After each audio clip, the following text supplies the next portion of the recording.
Hello, gorgeous. Hello. So this is a follow-up episode. We had done an episode on the education system, why it's terrible, the forces at play here, how little genuine innovation is happening in the space. It is terrifying. I suggest you check that episode out, but you really don't need to watch it before this one. This one, we're going to focus on the system that we've designed for the Collins Institute. You can learn more at collinsinstitute.org. And yeah, it's just one of those spaces where we've decided to put some of our effort to try to fix something because we saw something broken, and that means we got to clean it up. The fun premise here is basically we discovered that in the world of education, no one is really trying anything innovative. Also, when people have tried to experiment around different outcomes, it wasn't actually trying to experiment for earning potential or changing the world or making an impact or even thriving as a human. It was pretty much around self-esteem. And in the few isolated instances in which people did say, I'm going to try to create geniuses, they did. So basically, we have reason to believe that people who come in intentionally trying to innovate new models have the potential to genuinely change the world, because there's nothing more fundamental than the way that you educate the next generation and equip the next generation to take on new challenges. So the premise here is, okay, we see this and we're like, all right, we're going to throw our hats in the ring. And this is what we have decided to do. Few caveats to what you just said. Montessori is pretty good for pre-secondary school. For sure. Before middle school, Montessori is actually a pretty solid system. I think it can be improved a little, but it's decent for what's out there. And Acton schools are actually a pretty innovative and interesting model that we respect. Outside of that, pretty much hate everything. Would you like to know more? Okay, now to our system.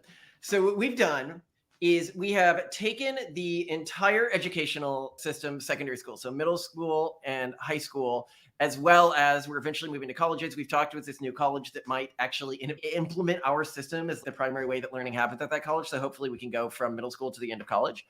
We have divided it into individual nodes that work like a skill tree or a tech tree in a video game. If you're not familiar with what that looks like, I doubt that much of our audience doesn't know what a skill tree or tech tree in a video game is, but it's actually a pretty hard concept to explain to someone who's never seen it. Think of it like a ancestry tree that you progress through. Like you would have nodes, you complete one node, it unlocks nodes above that. Sometimes you need to unlock two nodes to unlock one node above that, okay?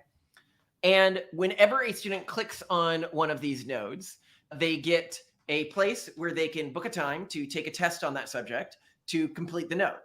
Under that is like you would have in Hacker News, although Simone always says I say Reddit as well, but Hacker News is a better direct analog because it's all links, where you have links to all of the places a student could learn that information that exists online. And students can upload their own YouTube tutorials after doing something or their own notes after doing something. Then students vote on the sources that were most useful to them. Those votes are modified by how well a student did. Eventually, we want to begin to build profiles of students so that students can be shown resources that were most useful to students who have similar voting patterns to them on these tests. And we also want to build some sort of reward or remuneration system where students can receive some sort of reward for creating content that ended up being useful to a lot of other students.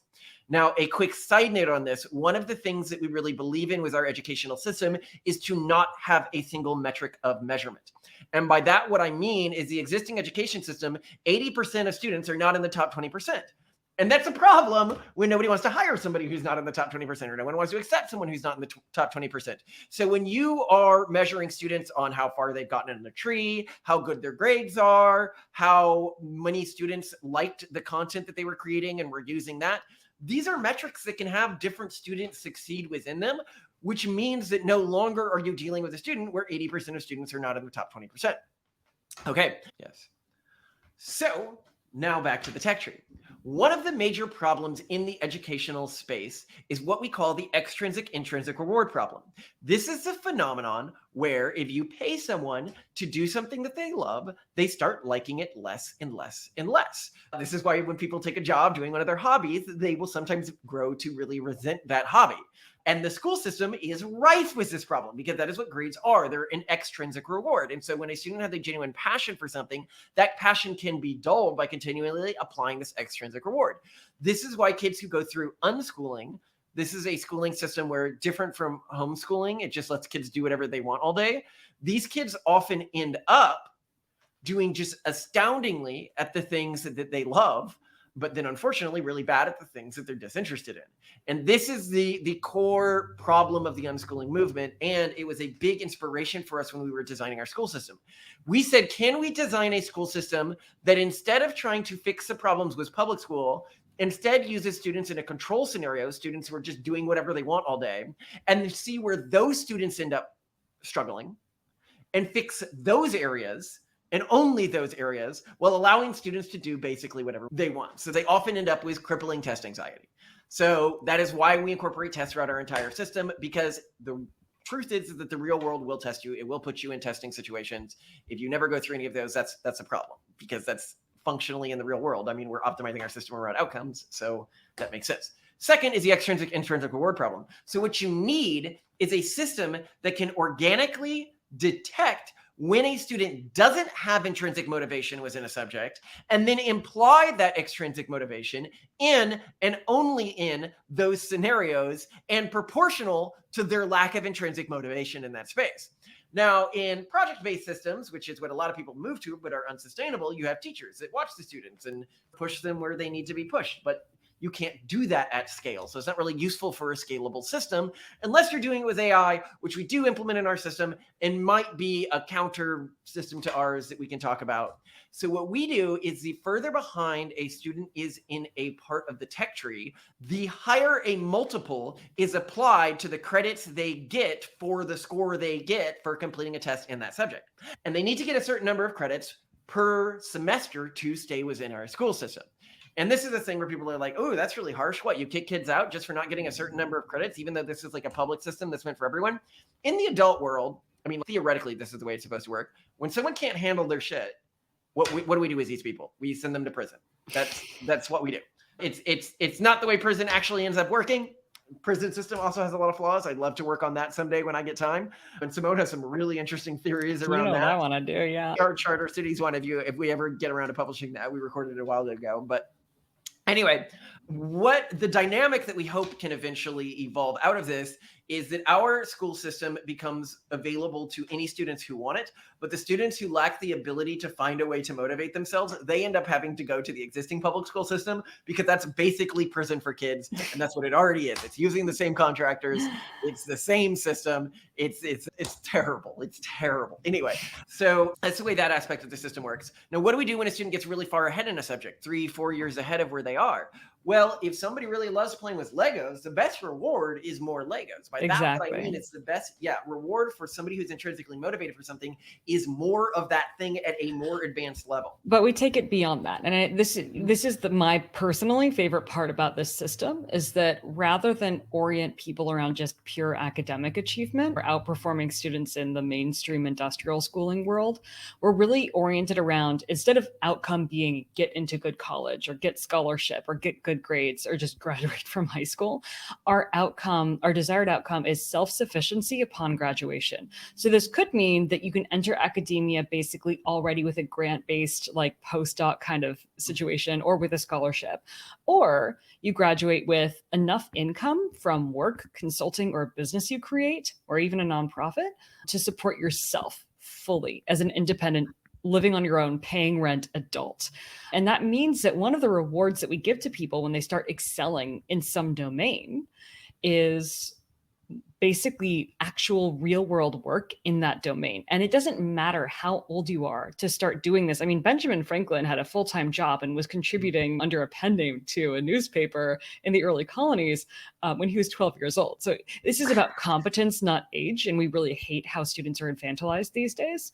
So it's really about starting your career. So instead of, let's say you're super into mushrooms, you're like, oh my gosh, mycology, I love this. And you get really, really advanced. Well, then ultimately what we start rewarding you with is, okay, hey, we're going to help you pitch a peer-reviewed paper, maybe some research in some weird like jungle with some weird mushroom that only 5 people know about.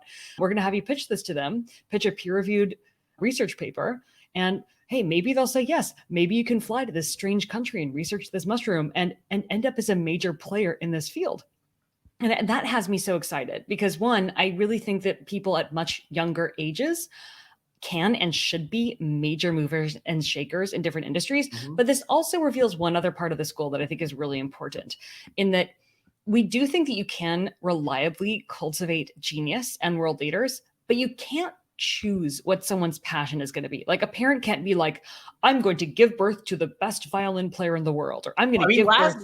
Laszlo did, but No. Laszlo Polgar didn't plan on creating chess geniuses. His daughters really liked chess, and based on his limited funds, that was what was doable for them.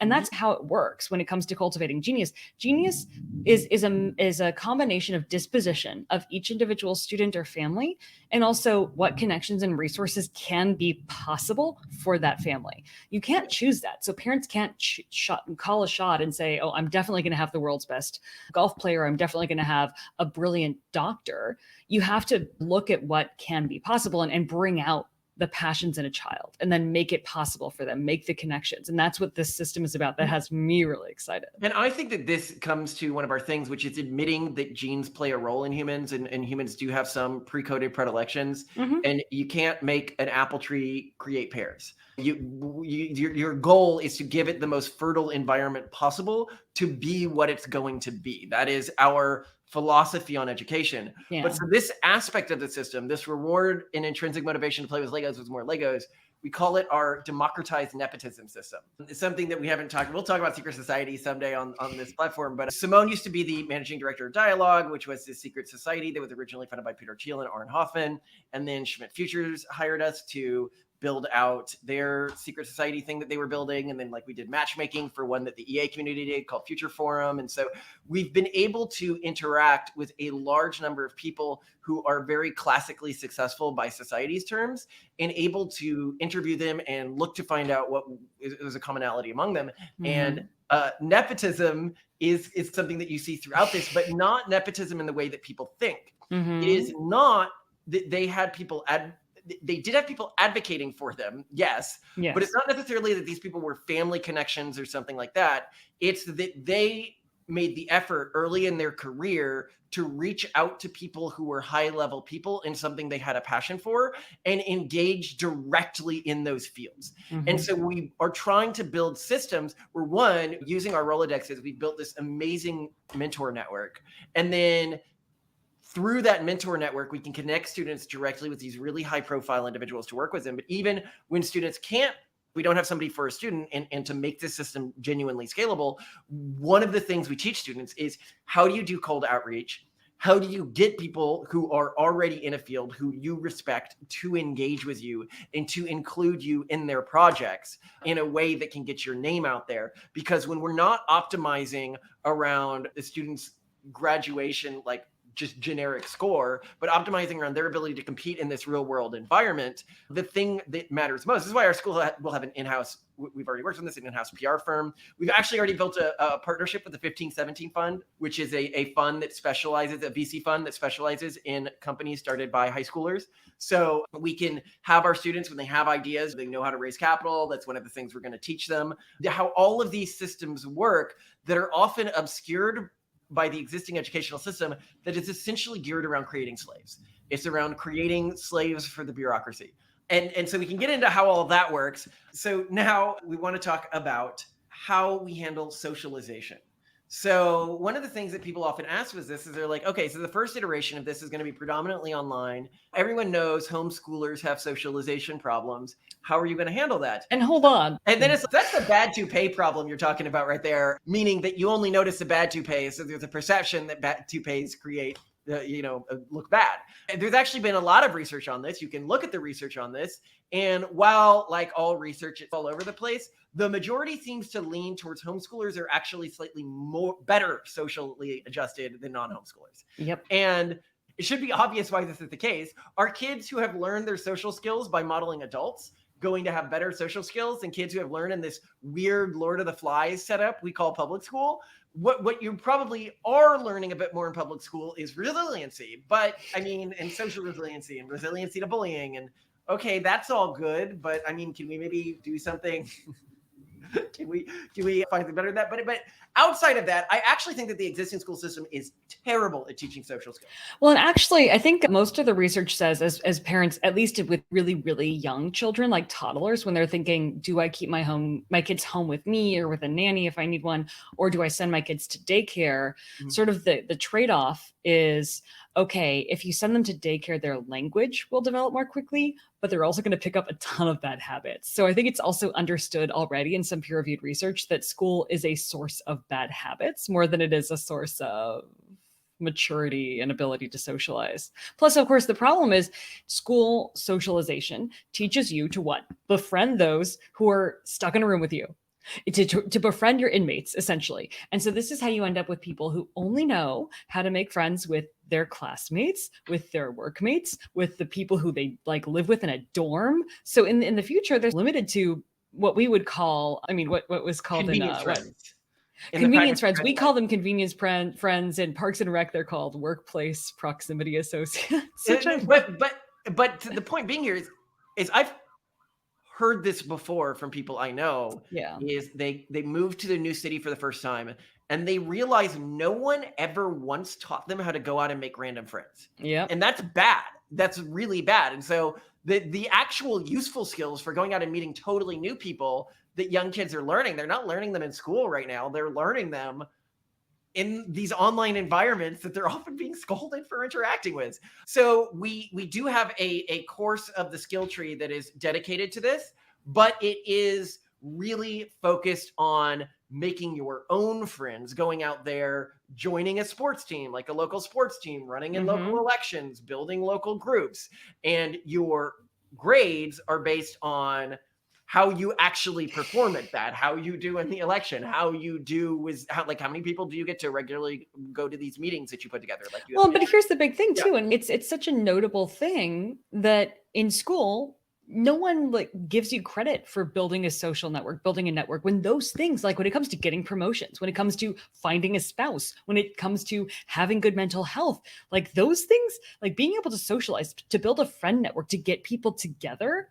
I don't even within thriving in your own job, like building coalitions to get a project done or managing sales or hiring people. Like you need to have these skills and schools don't teach it. Another big thing that is a big part of our school is rather than have any teachers or anything beyond ad hoc tutors when you need them and request them, the only sort of personal touch point you have, the only sort of regular personal meetings you have are with what we call a proctor, who's essentially someone to check in with and just make sure that you are meeting your social goals, that you're doing well, that you're not getting stuck somewhere. Like there's basically a kind of like a life coach without all the woo, if you know what I mean. Yeah. So, and this is something we've really worked on honing, because if you've watched our video on how psychology became a cult, it is very dangerous whenever you put one person in charge of another person's mental well-being. It is very easy for that person to build dependency in the person who they're in charge of and use that to their advantage. And we already have a huge problem in the public school system.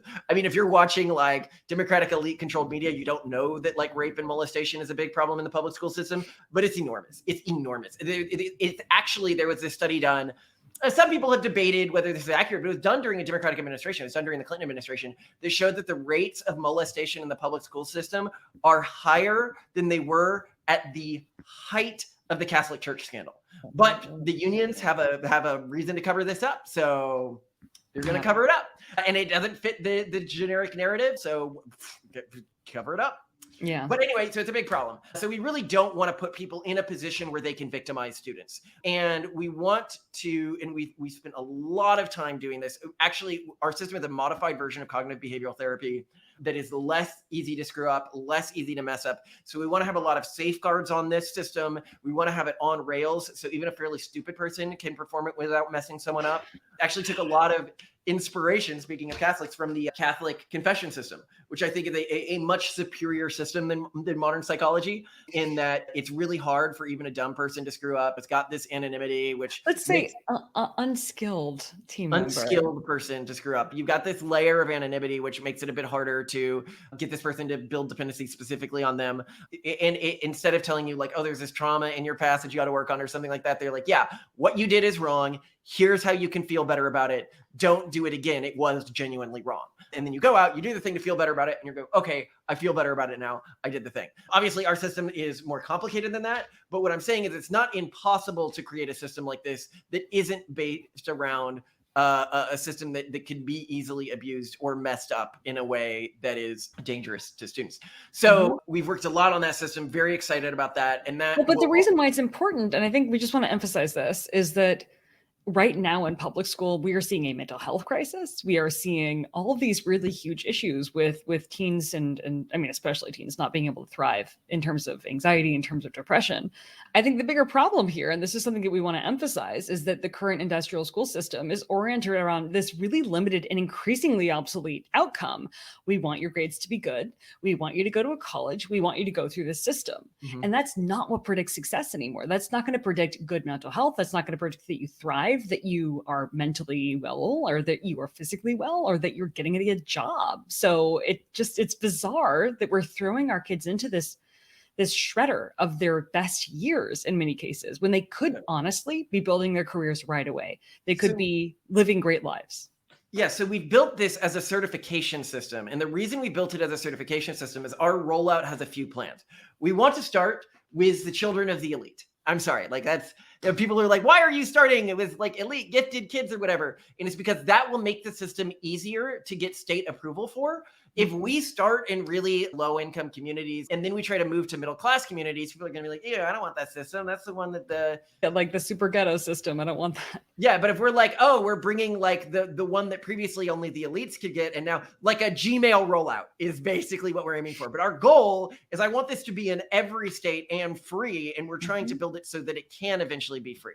So with the initial one, we're looking at doing like a Minerva-like system. Well, so first we'll just do a completely online system. Then we'll do a Minerva-like system where we'll have some campuses in developing countries where people can do what we call dynamic boarding school, which means you can send your kids to go 11 months a year, 6 months a year, however much you want, and they're not going to slow down because they're all learning through the same platform. But if you also want somebody else to handle raising your kids, which a lot of people do, especially wealthy people, well, that's an area of price discrimination for us there.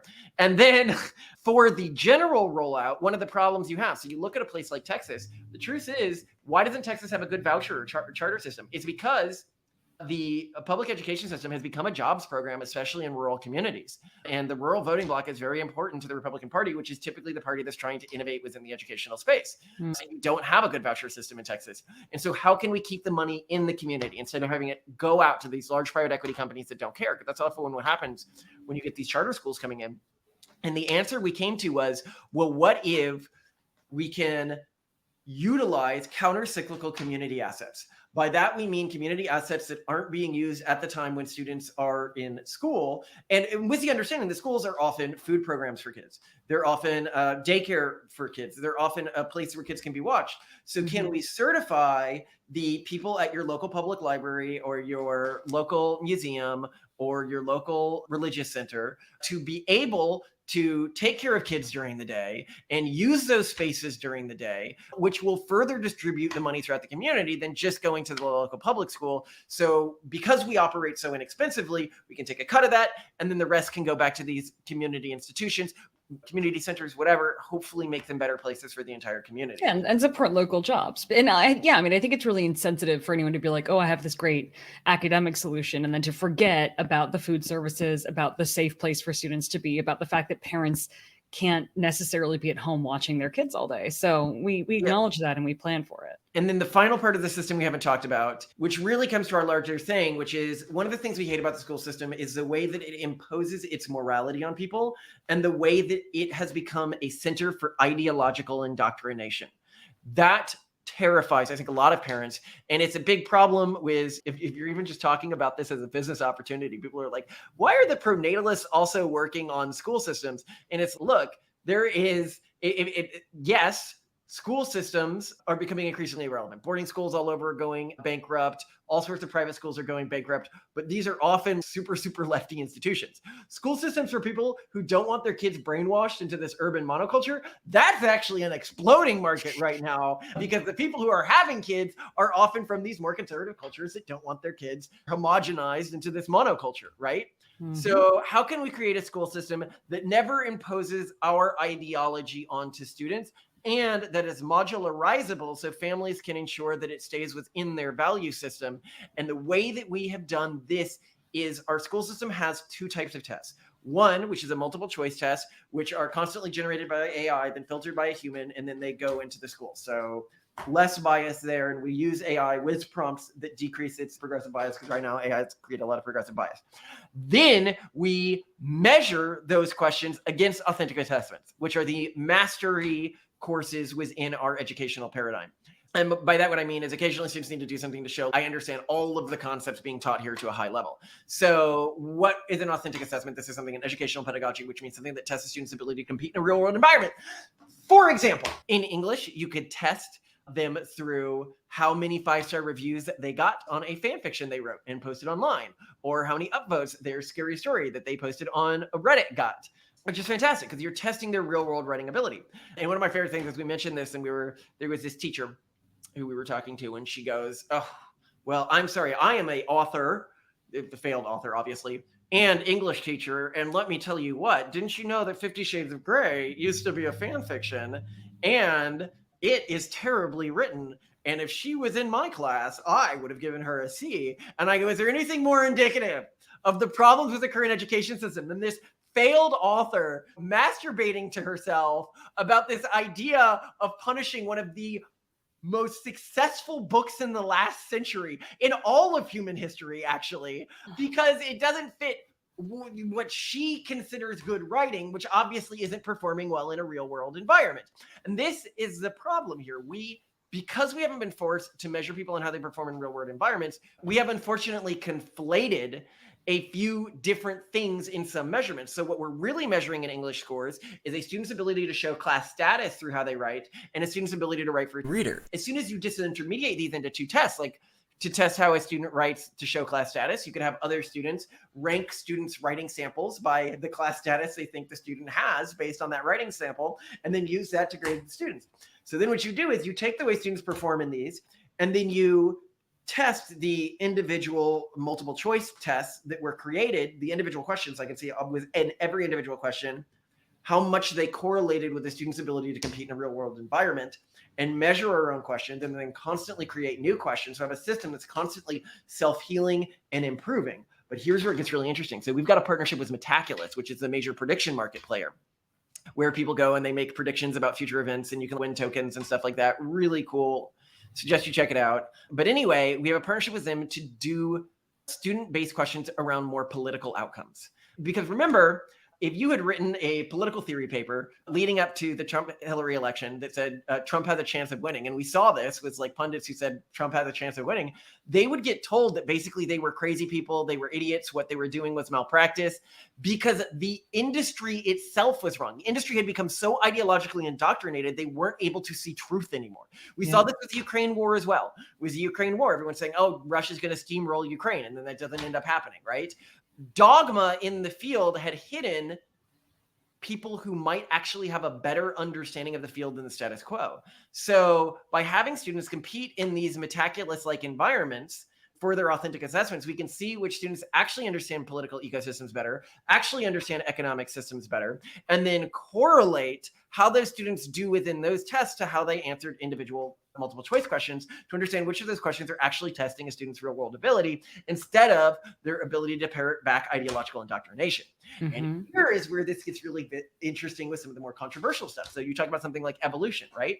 I can't test a student's ability to actually understand evolution, but I can test the student's ability to convince somebody who has a high level of quote unquote understanding of evolution that they understand evolution. We believe in evolution, but I do recognize that this is a true thing, right? So this means when students are taking the multiple choice test on evolution, it is made clear to them that what they are being tested on and what they're going to later be tested on is their ability to convince someone that understands what we call evolution, that they too understand evolution, not understand an objective reality, because we can never claim to be testing a student on more than what we can measure the student on, which is really exciting to me. I really like that this system is self-constructing, because students can begin to create their own learning materials. They vote on these materials, and it's self-healing to an extent with the students. But here's where it can get really interesting, which is some of the weirder stuff we've done around education. One is we have a partnership with Praxis, which is this organization that's trying to create a new country. And one of the things that we've theorized about doing with this partnership is having a member of their government who is an AI amalgam of all of the student writing. So the students contribute to decisions that are being made in the government by how much they contribute to their academic work, which I think is just a really cool way to give students a vote, but also encourage students to get out there and create more content. Another really interesting idea we had here was, can we build prediction markets, like get all students to constantly be engaging in these prediction markets? And because prediction markets are so successful, get companies to actually pay into the school to get access to this prediction market data.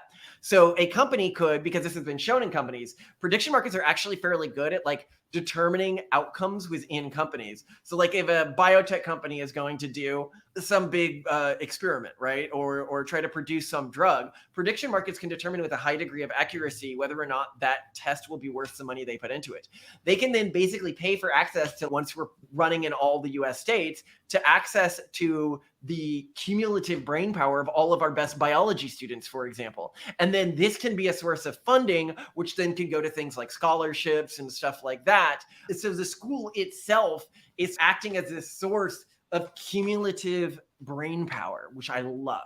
We also want to build a system that can track students after they graduate, how those students are doing in terms of mental health and career outcomes. So in the long term, not just do we want to measure students off of authentic assessments, but we want to measure off of how they do in real world environments and throughout their entire lives, and how they're doing in terms of mental health throughout their entire lives when we are A/B testing different parts of our system. Because I do want our system constantly A/B testing, having students go through different types of trees, different ways of doing things to see which ones have better outcomes, and then choose those models for ones that we can then distribute throughout the entire system. So we can have this system that's constantly experimenting, but that isn't just looking at how students do in terms of graduation, but how they do in terms of real world outcomes. Anyway, love you, Simone. Sorry for ranting. Suffice it to say, you're excited about this and you have every reason to be, but now we have to actually finish building it and make it work in time for us to at least have our kids run through this, because yeah, we had a lot of our funding pulled for this at one point, and then we got a bunch of funding for the prenatalist stuff. So the work on this slowed down a lot. I mean, it's still going in the background. We've got a team in Africa working on it right now, but man, I wish, hey, if any of you are big donors, we might be able to pull something together here. Listen, we're going to get it done regardless. I don't care. I mean, honestly, I'm stoked about us owning all of it and running all of it with no adverse incentives. So whatever, we're just going to make it happen. But I'm curious if anyone else is building their own secret system for cultivating genius and building the world's future leaders. We want to hear what your plans are, because again, we feel like this area is rife for disruption, or ripe for disruption. And the more players here, the better, honestly. We're really sad about how little is being done here. So join us, tell us what you're doing. Really want to hear about it, and check in with us in 7 years, see how it's going.